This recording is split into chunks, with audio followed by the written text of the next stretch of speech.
just what have the last couple of weeks been like for you? Just actually getting on campus, getting adjusted, all that. No, they've been awesome. Definitely like changing period and things like that, but it's been really good so far. It's been smooth. Has the transition, I mean, just even coming from Edmond, has that helped with just the transition process of it all? Absolutely, yeah, because I'm still close to home and things like that, so that's been really nice. I get to see my folks if I make it down the street 45 minutes, so it's been super cool. Right. I'm assuming, were you already pretty familiar with the program and that kind of stuff even before you got here? Yeah, I grew up in Edmond, so I've known about OU for pretty much my whole life. And now I've got, just a bunch of friends that are diehard OU fans, so they were very excited. When did you kind of realize this was where you wanted to be, and just what did that process kind of look like actually getting here? No, I'm glad you asked that, because for about a year before I actually came here, I was having dreams and visions and things like that about being here, and I started praying about it with God, and He made it real clear that this is where He wanted me, and this is exactly where He put me. Right. So who reached out to you first, or when, was it Coach Deacon? Who reached out to you first through that process? So, while I was in the portal and things like that, Coach Deacon reached out to me over Twitter, and I'm really thankful that he did.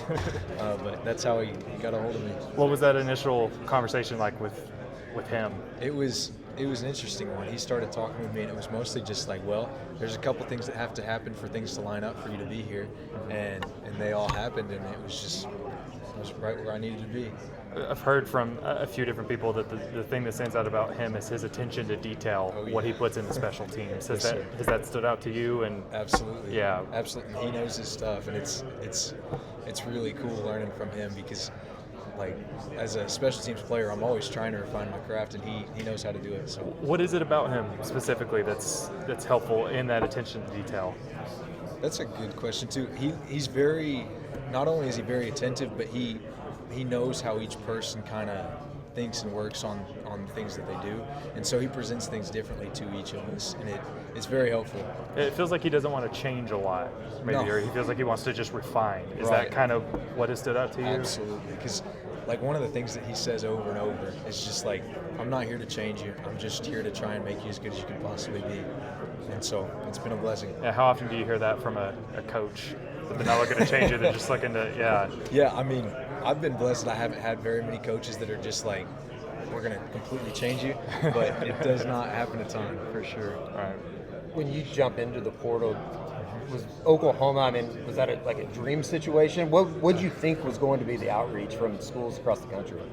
Yeah, so I entered the portal, and like I had a good season at UCO, and UCO went to the national playoffs and things like that. And so I was excited to be in the portal, and things were hard in the portal. I'm not going to lie to you. It was a lot of faith and things like that got me through it.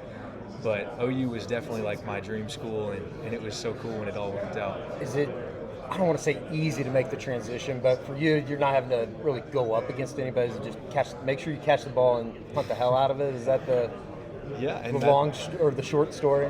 That is the short story, and it's just that mindset of like, stay calm, swing, do the same things that you would always do. When did you realize that kicking in college was going to be something?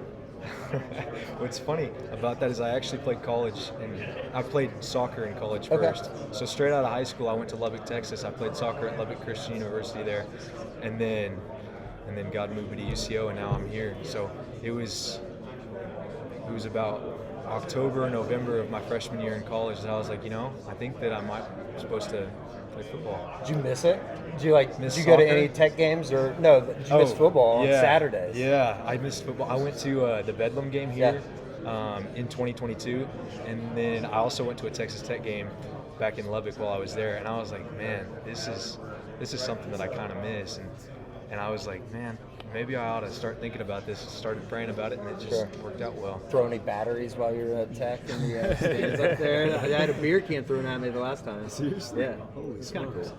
I mean, I only went to one game, and it was poor weather. It was freezing cold, so they weren't acting crazy, but it was a good time for sure.